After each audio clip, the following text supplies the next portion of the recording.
In 1898, after the controversial explosion of the USS Maine in Havana, Cuba, war between Spain and the United States broke out.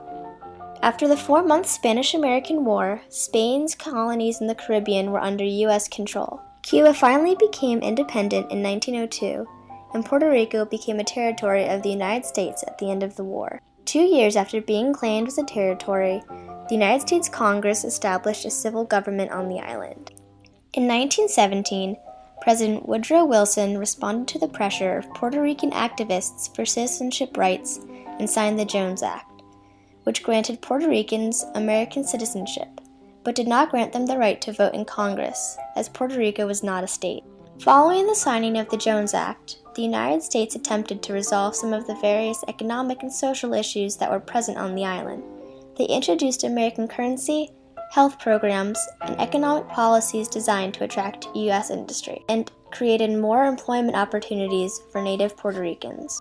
As the relationship between the United States and Puerto Rico grew closer, and the conditions on the island slowly improved, the number of Puerto Ricans migrating to the United States increased, but not by much.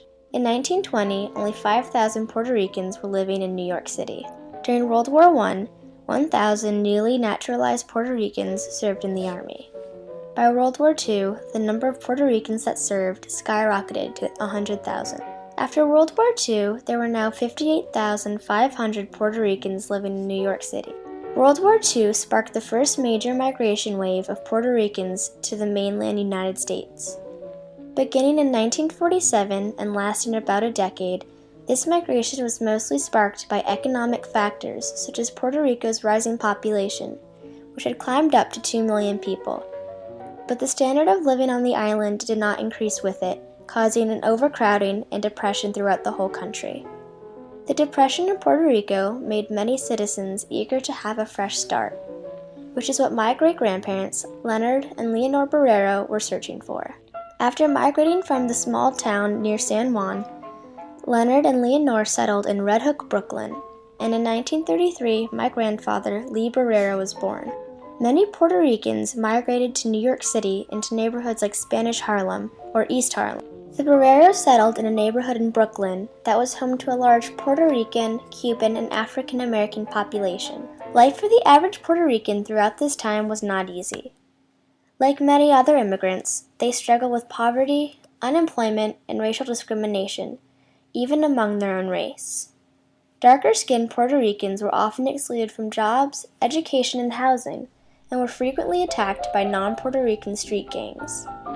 Many first-generation Americans stayed in the same social class as their immigrant parents. My grandfather was a young man when he was drafted into the Army to fight in the Korean War.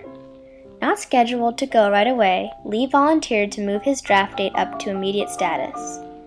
He decided he would take advantage of the GI Bill to finance his otherwise non-existent college education to pursue architecture if he made it out of the war alive. After serving in the Korean War, Lee went on to go to Pratt on his GI Bill and continues to have a successful career as an architect. Lee Barrero's life is the perfect example of how many Puerto Ricans assimilated to their new identities as Americans on the mainland and have become a substantial part of today's society. Over time, Puerto Ricans have become a legitimate and important part of American life. Over the past 30 years, mainland-based Puerto Ricans have really made a name for themselves, not only through entertainment and sports, but even in the highest court in America.